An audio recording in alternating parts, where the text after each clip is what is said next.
الله أكبر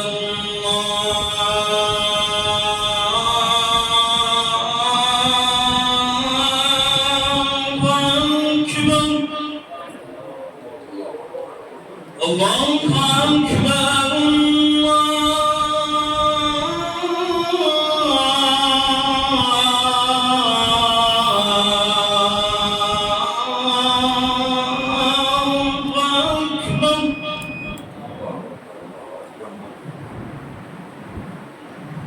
أشهد أن لا إله إلا الله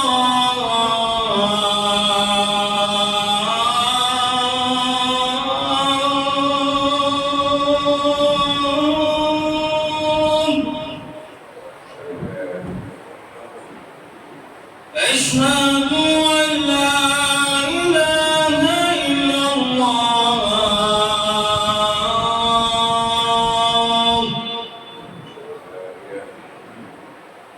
أشهد أن محمدا رسول الله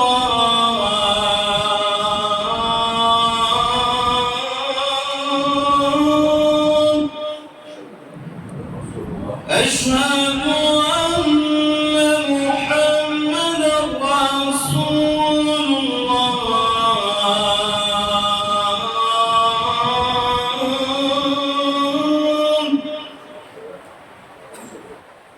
حي على الصلاة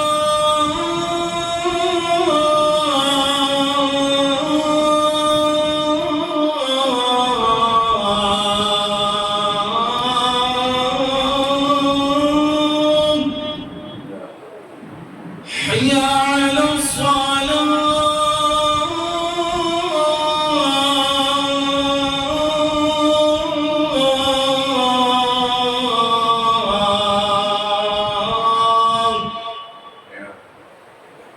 حي على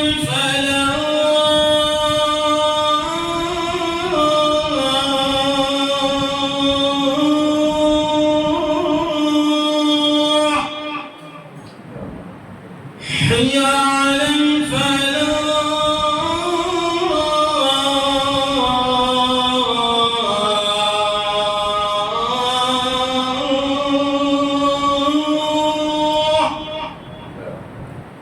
الله أكبر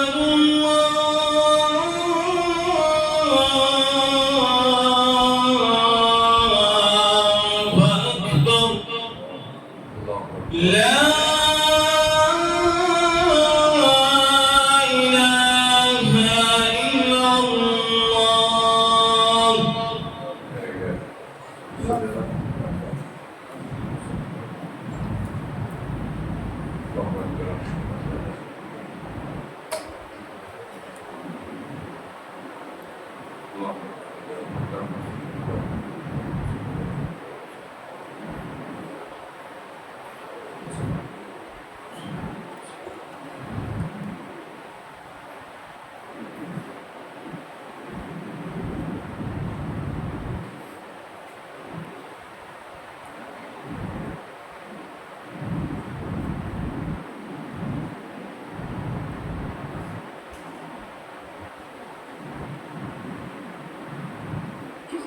إن الحمد لله نحمده ونستعينه ونستغفره ونعوذ بالله من شرور أنفسنا ومن سيئات أعمالنا من يهده الله فلا مضل له ومن يضلل فلا هادي له وأشهد أن لا إله إلا الله وأشهد أن محمدا عبده ورسوله أرسله الله تعالى بالحق بشيرا ونذيرا يا أيها الذين آمنوا اتقوا الله حق تقاته ولا تموتن إلا وأنتم مسلمون يا أيها الناس اتقوا ربكم الذي خلقكم من نفس واحدة وخلق منها زوجها وبث منهما رجالا كثيرا ونساء واتقوا الله الذي تساءلون به والأرحام إن الله كان عليكم رقيبا يا أيها الذين آمنوا اتقوا الله وقولوا قولا سديدا يصلح لكم أعمالكم ويغفر لكم ذنوبكم ومن يطع الله ورسوله فقد فاز فوزا عظيما. أما بعد فإن خير الحديث كتاب الله وخير الهدي هدي محمد صلى الله عليه وسلم وشر الأمور محدثاتها وكل محدثة بدعة وكل بدعة ضلالة وكل ضلالة في النار. أعوذ بالله السميع العليم من الشيطان الرجيم. بسم الله الرحمن الرحيم. قل إن كنتم تحبون الله فاتبعوني يحببكم الله ويغفر لكم ذنوبكم. رب اشرح لي صدري ويسر لي أمري واحلل عقدة من لساني يفقهوا قولي رب زدني علما. تمام قسم کی تعریف، توصیف، کبریائی اور بڑائی، عظمت و جلال کا مستحق اللہ وحدہ لا شریک ہے، جو ہم سب کا، ساری کائنات کا بنا خالق و مالک ہے. وہی عبادت کے لائق ہے، اس کے سوا ساری عبادتیں باطل ہیں. درود و سلام حضور انبیاء کرام پر، خصوصاً سید الاولین والآخرین امام الانبیاء والاتقیاء سید المرسلین خاتم النبیین جناب محمد رسول اللہ صلی اللہ علیہ وسلم پر اور آپ کے آل و اصحاب پر. محترم حاضرین، ہماری ایمانیات کا حصہ ہے کہ ہم سارے رسولوں پر ایمان رکھتے ہیں، نوح علیہ السلام سے لے کر کے خاتم النبیین جناب محمد رسول اللہ صلی اللہ علیہ وسلم تک. رسالت و نبوت کے باب میں ہم کسی کو حقیر نہیں جانتے، کسی کو کسی پر کسی لیے فضیلت نہیں دیتے ہیں کہ اس کے مقابلے میں دوسرا حقیر اور ادنا ہے. سارے رسولوں کے بارے میں ہمارا ایمان و عقیدہ ہے کہ سارے انبیاء رسالت کے معاملے میں بالکل امین اور انتہائی سچے اور راستباز رہے. انہوں نے اللہ کا پیغام انسانیت تک پہنچایا اور اس میں کوئی کمی کہیں نہیں کی. اسی لیے انسانیت کے اس گروہ کو ہم بنی نوع انسان میں سب سے افضل ترین مانتے ہیں، سب سے افضل ترین بھی، اور ان کو اسوہ اور آئیڈیل بھی. اللہ رب العزت نے اس گروہ کو اسی لیے پیدا کیا تاکہ انسانیت ان کی اتباع کرے، ان کی پیروی کرے، ان کے نقش قدم پر چلے. اللہ نے ارشاد فرمایا وَمَا أَرْسَلْنَا مِن رَّسُولٍ إِلَّا لِيُطَاعَ بِإِذْنِ اللَّهِ. ہم نے کوئی بھی رسول نہیں بھیجا مگر بھیجنے کا مقصد، اس کی بعثت کا مقصد، اس کو مبعوث کیے جانے کا مقصد صرف اور صرف یہ تھا کہ اللہ کے حکم سے اس کی اطاعت کی جائے. یہ رسول آئیڈیل ہوا کرتا تھا، یہ رسول اسوہ و نمونہ ہوا کرتا تھا، یہ رسول لوگوں کے لیے مشعل راہ ہوا کرتا تھا.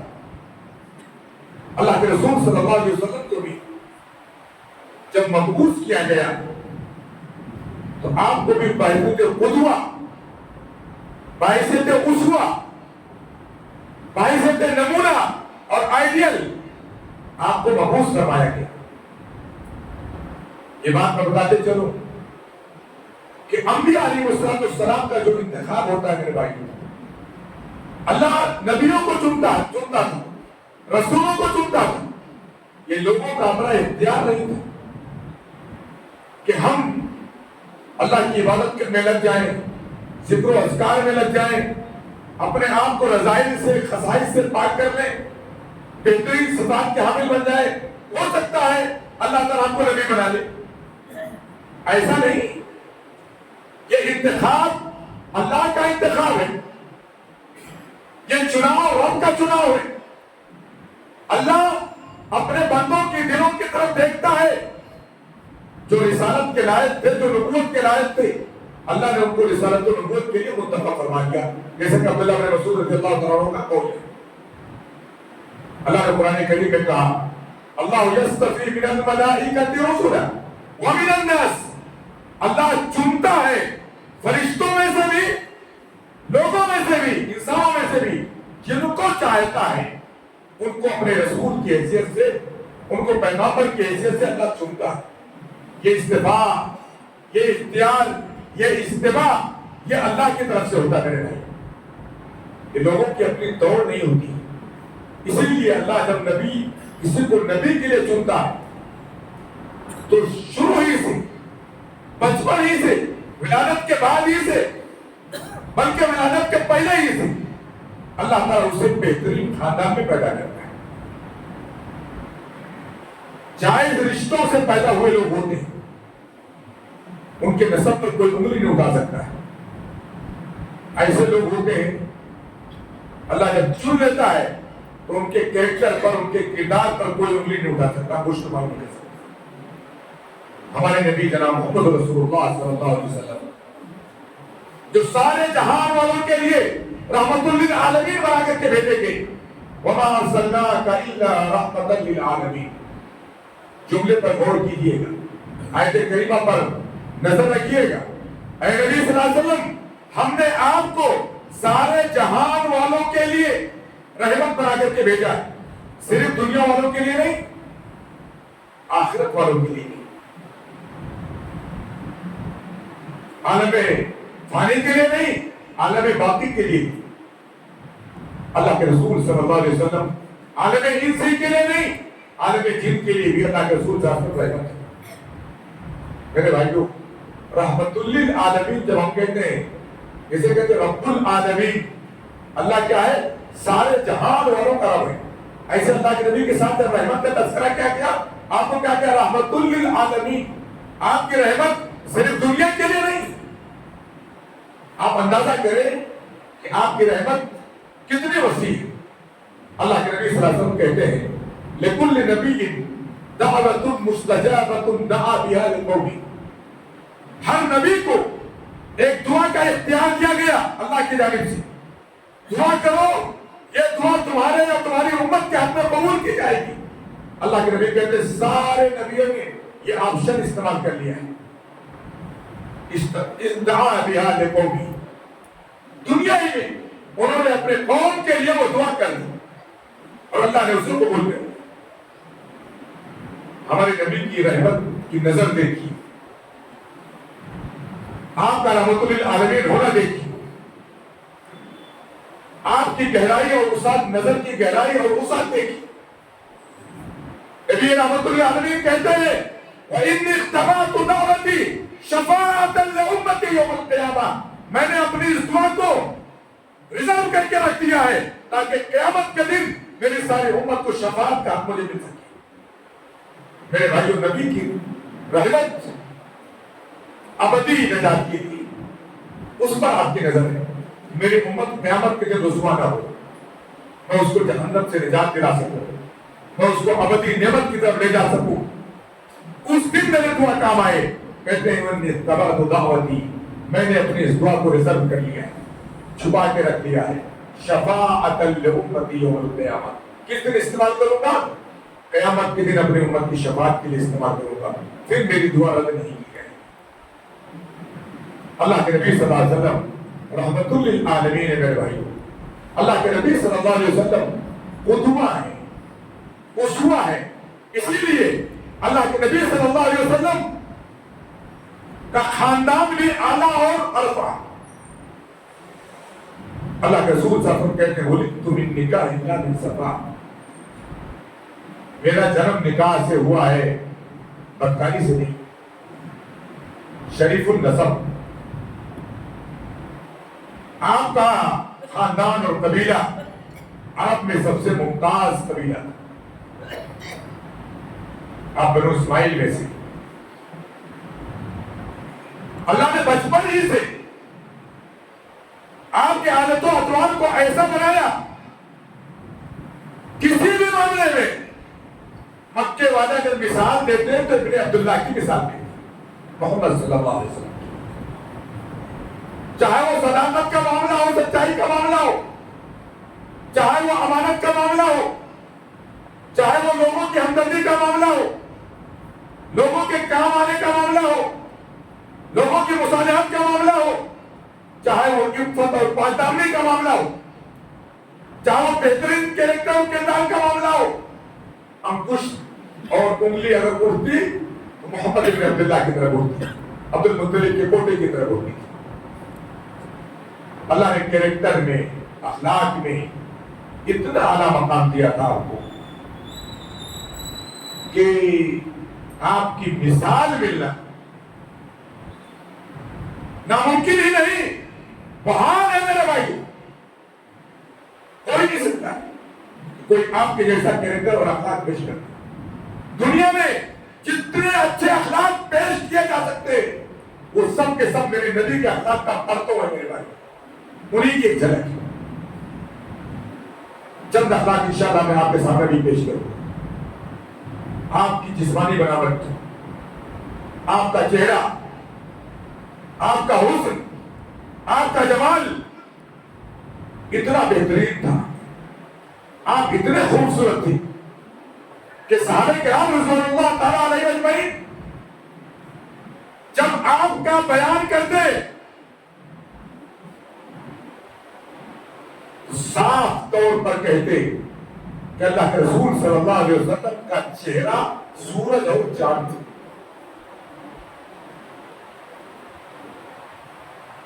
اور کوئی بیان کرتا تو کہتا کہ میں نے رات میں اللہ کے نبی چاندنی رات میں، روشن چاندنی رات میں میں نے اللہ کے نبی صلی اللہ علیہ وسلم کو باہر جلوہ افروز دیکھا، روشنی آپ کے رخ انور پر پڑ رہی تھی۔ میں کبھی چاند کو دیکھتا، کبھی نبی کے چہرے کو دیکھتا، کبھی چاند کو دیکھتا، کبھی نبی کے چہرے کو دیکھتا۔ اللہ کی قسم مجھے نبی کا چہرہ چاند سے زیادہ پیارا لگ رہا تھا۔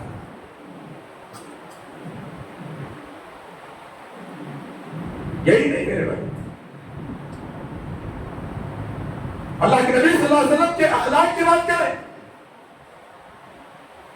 تو آپ کے اخلاق کو جسمانی بناوٹ دونوں کے بارے میں صحابہ کرام کا بیان ہے۔ کان رسول اللہ صلی اللہ علیہ وسلم احسن الناس خلقا وخلقا، اللہ کے نبی صلی اللہ علیہ وسلم تخلیق کے اعتبار سے، بناوٹ کے اعتبار سے سب سے حسین و جمیل تھے، اور عادت و اطوار کے اعتبار سے بھی سب سے زیادہ بہتر اور عمدہ تھے۔ آپ کے خادم، آج ہمارے یہاں کسی کے بارے میں گہرائی سے معلوم کرنا ہے تو دو لوگ گہرائی سے بتائیں گے آپ۔ ایک نوکر جو تپا ہوا رہتا ہے اپنے مالک کے کردار سے، آپ اس کو تنہائی میں لے کر کے بیٹھیں گے تو بہت ہی اچھے سے بتائے گا کہ اس کے اندر کیا کیا خرابیاں ہیں۔ لیکن اللہ کے نبی صلی اللہ علیہ وسلم کے خادم حضرت انس رضی اللہ تعالیٰ عنہ کہتے ہیں ما رأيت رسول الله ما رأيت من رسول الله صلی اللہ علیہ وسلم احسن خلقا، میں نے اللہ کے رسول صلی اللہ علیہ وسلم سے زیادہ اچھے اخلاق والا کسی کو نہیں دیکھا، کسی کو نہیں دیکھا۔ ایک دوسری روایت میں جسمانی ساخت کو بیان کرتے ہیں، کہتے ہیں واللہ ما مسست یدا الینا من حریر ولا دیباج من ید رسول اللہ صلی اللہ علیہ وسلم ولا اطیب منہ، اللہ کی قسم میں نے کبھی بھی کوئی موٹا اور نرم ریشم اللہ کے رسول صلی اللہ علیہ وسلم کے ہاتھ سے نرم نہیں پایا۔ ریشم کی نرمی بھی فیل تھی اللہ کے نبی کے ہاتھ کی نرمی کے ساتھ، اور میں نے آپ سے زیادہ خوشبودار کوئی چیز محسوس نہیں کی۔ آپ کے جسم سے خوشبو نکلتی تھی میرے بھائی، جس کو صحابہ کرام محسوس کرتے تھے۔ یا تو کسی کے بارے میں دشمن سے متعلق لوگ بتاتے ہیں، خیبر فتح ہوا ہے، خیبر فتح ہوا، یہودیوں کا پورا علاقہ تھا، حیی بن اخطب یہودیوں کا سردار، اس کی بیٹی لومڑی بنا کر کے لائے گی، اللہ کے نبی صلی اللہ علیہ وسلم کے حصے میں آئی۔ اگر نبی چاہتے تو دشمن کو مزید ذلیل کرنے کے لیے اس کو لومڑی ہی بنا کر کے دے رکھتے، اس کو مزید ذلت کے ساتھ رکھتے، لیکن اللہ کے نبی صلی اللہ علیہ وسلم کا اخلاق دیکھیے، دشمن کی بیٹی آئی، لیکن آپ نے اس کے ساتھ دشمنی کا معاملہ نہیں کیا. ابھی آپ مدینہ بھی نہیں پہنچے, راستے ہی میں آپ نے کہا تم میری لوٹی ہو, میرے حصے میں آئی, لیکن کیا ہی بہتر ہو کہ میں تم کو آزاد کر دوں, میں تم کو آزاد کر دوں اور اس آزادی کو مہر بنا دوں, اور تم میری ازواج کی آزاد کردہ بیویاں جو ہماری ہیں میرے نکاح میں ان بیویوں کی فہرست میں آتا. میں تمہیں ذلیل رکھنا نہیں چاہتا ہوں. اللہ کے رسول صلی اللہ علیہ وسلم نے سفر ہی کہہ رہے ان سے نکاح کیا, ان کو آزاد کیا, آزادی کو باہر بنائے. وہ کہہ سکتے ہیں آپ کہ بھائی ہو سکتا ہے اس کا طاقت تجربہ نہ ہو. اللہ کے نبی صلی اللہ علیہ وسلم کے ساتھ صحیح بخاری کی روایت ہے میرے بھائی, حضرت صفیہ بنت حیی ابن اخطب جو ام المؤمنین بنی, کہتی ہے واللہ ما رأیت احسن خلقا من رسول اللہ صلی اللہ علیہ وسلم. ان کا بیان ہے, کہتی ہے اللہ کی قسم میں نے رسول کریم صلی اللہ علیہ وسلم سے زیادہ اخلاق والا اپنی پوری زندگی میں کسی کو نہیں دیکھا. اندازہ کریں, گواہی ہو دشمن کے گھر سے آئے, اللہ کے رسول صلی اللہ علیہ وسلم کی یہ بیوی گواہی دے رہی. اما عائشہ رضی اللہ تعالیٰ عنہ کہتی اللہ کی قسم اللہ کے رسول صلی اللہ علیہ وسلم نے کبھی کسی عورت کو نہیں کہا, کبھی کسی عورت کو, کسی کو طعنہ تشریح بھی نہیں کی, کسی خادم اور خادمہ کو آپ نے کبھی نہیں مانا. یہ اللہ کے نبی صلی اللہ علیہ وسلم کا اخلاق کا بیان ہے. حضرت انس کا بیان کہتے ہیں ختم کے رسول اللہ صلی اللہ علیہ وسلم 10 سنین, میں نے اللہ کے رسول صلی اللہ علیہ وسلم کی خدمت کی 10 سال ہے. اللہ کی قسم اللہ کے رسول نے کبھی مجھے مارا نہیں, مجھے گالی نہیں, مجھے ڈانٹا نہیں. کوئی کام میں نے مجھے دیا گیا ہو اور میں نے اس کو نہ کیا ہو, آپ نے یہ نہیں کہا کہ اس کو کیوں نہیں کیا, اور اگر کوئی کام میں نے الٹا کر لیا ہو آپ نے یہ نہیں کہا کہ اس کو اس طرح کیوں نہیں کیا. خادم کے ساتھ ایک خادم کا احساس. اللہ کے رسول صلی اللہ علیہ وسلم جسمانی بناوٹ آپ کی میرے بھائی اتنی عمدہ اور پیاری تھی. میں نے آپ کے سامنے ذکر کیا چند مثالیں. حضرت حسان بن ثابت کہتے ہیں آپ کی جسمانی بناوٹ کا تذکرہ کرتے ہوئے وَأَحْسَنُ مِنْكَ لَمْ تَرَ قَطُّ عَيْنِي وَأَجْمَلُ مِنْكَ لَمْ تَلِدِ النِّسَاءُ. اے اللہ کے رسول صلی اللہ علیہ وسلم آپ سے حسین و جمیل کبھی میری آنکھ نے دیکھا ہی نہیں. وَأَجْمَلُ مِنْكَ لَمْ تَلِدِ النِّسَاءُ, اور آپ سے خوبصورت بچہ کسی عورت نے آج تک جنا ہی نہیں. خُلِقْتَ مُبَرَّأً مِنْ كُلِّ عَيْبٍ, آپ ہر عیب سے مبرّأ پیدا کیے گئے, ہر عیب سے پاک ہے. كَأَنَّكَ قَدْ خُلِقْتَ كَمَا تَشَاءُ, ایسا لگتا ہے آپ اپنی مرضی کے مطابق پیدا کیے گئے. آپ اپنی مرضی کے آدمی جس طرح چاہتے میں ایسا رہوں, آپ ویسے اللہ نے آپ کو بنایا, آپ کو پیدا کیا. یہ جسمانی ساخت تھا نبی صلی اللہ علیہ وسلم.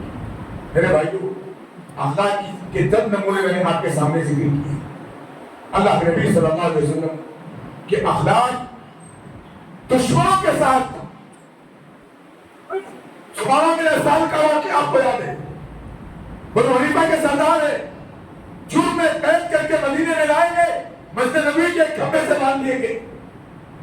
اللہ کے نبی صلی اللہ علیہ وسلم نے کہا یہ سردار ہے, اس کا خیال ہے, ان کے کھانے کا خیال, ان کے پانی کا خیال, ان کی ضروریات کا خیال رکھا گیا سرداری کے اعتبار سے. اللہ کے نبی صلی اللہ علیہ وسلم حجرے مبارکہ سے جب بھی نہیں کرتے, گزرتے حال چال لیتے, کئی بحال ہو گیا سماما, سماما کیسے ہو, وہ دھمکی دیتا اتقتل ذا نبی, وَإِنْ وَلَا شَاكِرْ محمد اگر تم قتل کرو گے خون کا بدلہ لیا جائے گا، بھولنا نہیں. اگر احسان کرو گے تو ہم لوگ احسان مند ہیں، احسان کا بدلہ احسان سے دینا جانتے ہیں. اللہ کے نبی صلی اللہ علیہ وسلم 3 دن تک اس کی خبر گیری کرتے رہے. اس کو یہ گمان تھا شاید مجھے لٹکا دیا جائے گا، قتل کر دیا جائے گا، سولی دے دی جائے گی، کوئی مسئلہ ہوگا. ہمیشہ خون کا تذکرہ کرتا تھا. اللہ کے نبی صلی اللہ علیہ وسلم نظر رحمت ڈالتے گزر جاتے، حال تک پوچھتے نکل آتے. کون ہے کہ سردار ہو کر کے وہ کسی ایک عام قیدی کے حال چال لے؟ کہیں ہوتا ہے ایسا؟ نہیں ہوتا ہے. اس کو احساس ہوا کہ نبی ہے، کوئی معمولی آدمی نہیں. 3 دن بعد اللہ کے نبی صلی اللہ علیہ وسلم آئے، حال تک پوچھا، جواب وہی ملا، وہی ارجنٹ جواب. اللہ کے نبی صلی اللہ علیہ وسلم نے کہا اطلقو، اس کو کیسے چھوڑ دو، جہاں جائے جائے. کہا سوام کو جا سکتے ہو، کوئی بات نہیں، اپنے گھر جا سکتے ہو.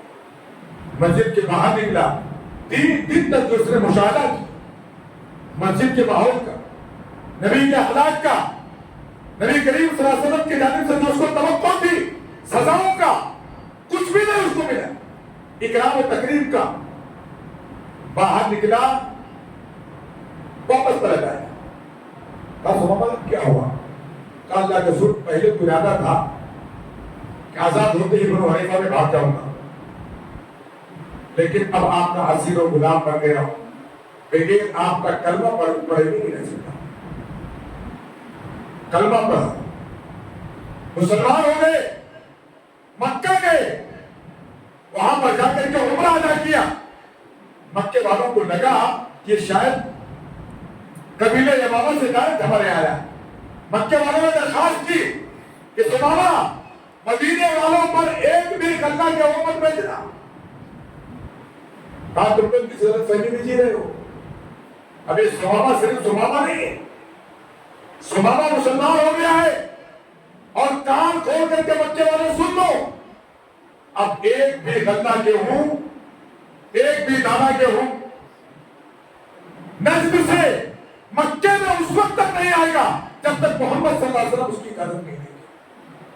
میرے بھائیو، اخلاق دیکھیے، اخلاق کا اثر دیکھیے، دشمن کے ساتھ اخلاق کا اثر. اللہ کے نبی صلی اللہ علیہ وسلم دشمنوں کا وہ معاف کرنے والے تھے، حد درجہ معاف کرنے والے. کئی مثالیں بڑی بڑی. ایک آدمی آپ کو قتل کرنے کے لیے آ رہا ہے، تلوار اٹھایا ہوا ہے، غفلت میں آپ تھے، آپ سو رہے تھے، آرام فرما رہے تھے، تلوار اٹھایا، کہنے لگا محمد کون بچائے گا؟ اللہ رسول اللہ بچائے گا. جب نام سنا تلوار اس کی کپاتے ہوئے گر پڑی. اللہ رسول تلوار لے کے بتا کون بچائے گا؟ کہنے لگا آپ کے علاوہ کون بچائے گا؟ ہم رحیم ہیں کریم. اللہ کے لیے معاف کرتا ہوں. مکے والے جنہوں نے 8 سالہ زندگی میں مسلمانوں کے ناک میں دب کر رکھا تھا، جنگوں پر جنگیں توڑی، لیکن جب مسلمان 10,000 کا لشکر لے کر کے مکے میں داخل ہوئے، میرے بھائیوں کیا نتیجہ نکلا؟ جنگ ہوئی، کوئی قتل کیا گیا، خونریزی ہوئی، گھروں کو تہس نہس کیا گیا، کچھ بھی نہیں. آپ نے کہا تسلیب علیکم اليوم اذهبوا فاقتلوا الضعفاء. کوئی سرزنش نہیں آج، جاؤ سب کے سب آزاد، کوئی سرزنش نہیں. دشمنوں کو، جانی دشمنوں کو معاف کر دینے والا، جس سے نکالا گیا ہوا، جس سے جھک کر کے بھاگا، جس کے سر پر سے ظلم پر رکھا ہو، جس کو اس کے مہاجر میں سکون سے نہ رہنے دیا گیا. میرے بھائیو، اور اللہ کے رسول صلی اللہ علیہ وسلم کے اخلاق میں ایک بہترین اخلاق، والدین کی اطاعت. والدین گھر آپ کی زندگی میں نہیں کہتے ہیں کہ میں نے اپنی والدہ کے لیے استغفار کی اجازت رب سے مانگی، مجھے اجازت نہیں دی. میں نے آپ کی قبر کی زیارت کی اجازت مانگی، اللہ نے مجھے اجازت دے دی. اللہ کے رسول صلی اللہ علیہ وسلم اپنے ماں کی قبر کی زیارت کی جایا. والدین کے لیے حسن سلوک کی جو تعلیم اللہ کے نبی صلی اللہ علیہ وسلم نے دی ہے، میرے بھائیوں، وہ اپنی مثال آپ نے اس بچے کو سب سے بہترین اور عمدہ خزانہ قرار دیا ہے، جو والدین کے مرنے کے بعد والدین کے لیے دعا کرتا ہے، ان کے رفع درجات کا ذریعہ بنتا ہے۔ اللہ کے رسول صلی اللہ علیہ وسلم کی خصوصیات میں سے ایک خصوصیت یہ تھی میرے بھائی، آپ اپنے گھر والوں کے لیے سب سے بہتر تھے۔ آج ہم لوگ اپنے دوستوں کے ماحول میں بہت عمدہ رہتے ہیں اور خرچ کرتے ہیں، بڑا فراخ دل رہتے ہیں، گھر میں آتے ہیں ساری تنقید ساری مظالم بیوی بچوں پر کھاتی۔ میرے بھائیوں، اللہ کے رسول صلی اللہ علیہ وسلم کہا کرتے تھے خیرکم لأہلی وانا خیر لأہلی، تم میں سب سے بہتر وہ ہے جو اپنے بال بچوں کے لیے بہتر ہو، اور میں اپنے بال بچوں کے لیے سب سے بہترین۔ آپ اپنی مثال کیا کرتے ہیں؟ اللہ کے رسول کی زندگی ہمارے لیے اسوہ اور نمونہ ہے۔ اللہ کے رسول صلی اللہ علیہ وسلم نے اپنا مال اللہ کے لیے وقف کر دیا، یہ کہہ کر کے نحن معاشر الانبیاء لا نورث، ہم انبیاء کی جماعت ہیں، ہمارا مال میراث میں تقسیم نہیں ہوتا ہے۔ ما نترک صدقہ، جو ہم چھوڑ دیتے کیا ہوتا ہے وہ صدقہ ہوتا ہے، لیکن آپ نے لوگوں کو وصیت کی کہ کچھ مال اللہ کے راستے میں چھوڑ کر کے جاؤ تاکہ آخرت کے دن کام آ سکے۔ میرے بھائیوں، یہ سب سے بہترین ذریعہ ہوتا ہے ذخیرہ اندوزی کا، جو اللہ کے رسول صلی اللہ علیہ وسلم نے بتایا ہے کہ آپ کچھ مال اللہ کے راستے میں چھوڑ کر کے جائیں، کچھ نہیں چھوڑ سکتے۔ انبیاء علیہ السلام سارا کا سارا مال چھوڑ کے گئے، ان کی اولاد ترکہ نہیں پائی، لیکن اپنے امت کو بول کر کے گئے کہ آپ کچھ مال چھوڑ کر کے جائیں، آپ صدقہ کر کے جائیں، آپ وقف کر کے جائیں۔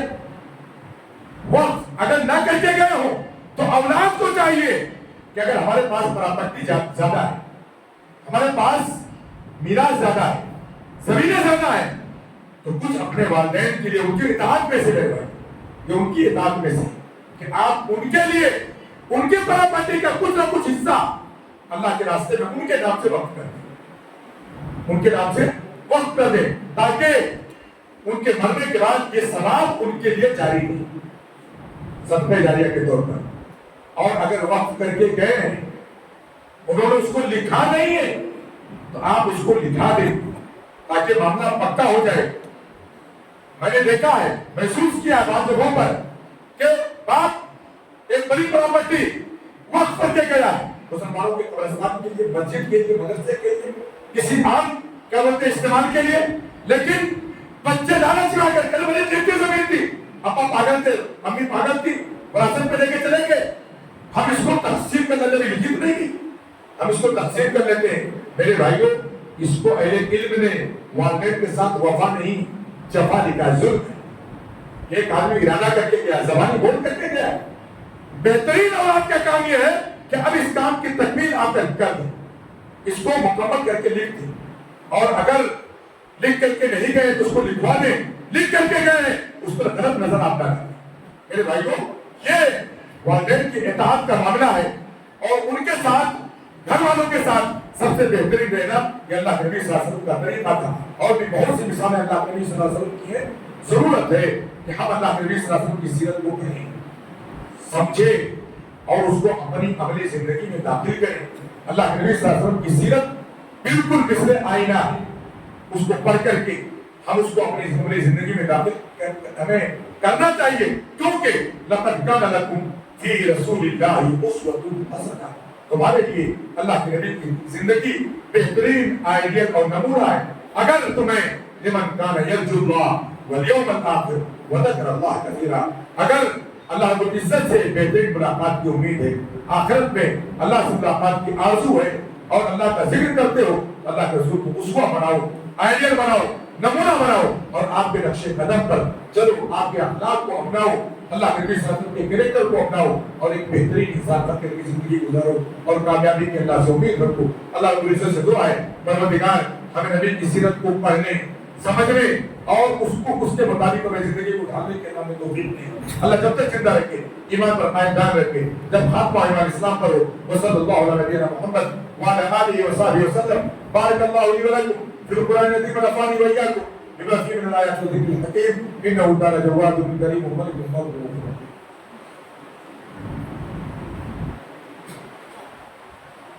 إن الحمد لله نحمده ونستعينه ونستغفره ونعوذ بالله من شرور أنفسنا ومن سيئات أعمالنا من يهده الله فلا مضل له ومن يضلل فلا هادي له وأشهد أن لا إله إلا الله وأشهد أن محمدا عبده ورسوله أرسله الله تعالى بالحق بشيرا ونذيرا. أما بعد فإن خير الحديث كتاب الله وخير الهدي هدي محمد صلى الله عليه وسلم وشر الأمور محدثاتها وكل محدثة بدعة وكل بدعة ضلالة وكل ضلالة في النار.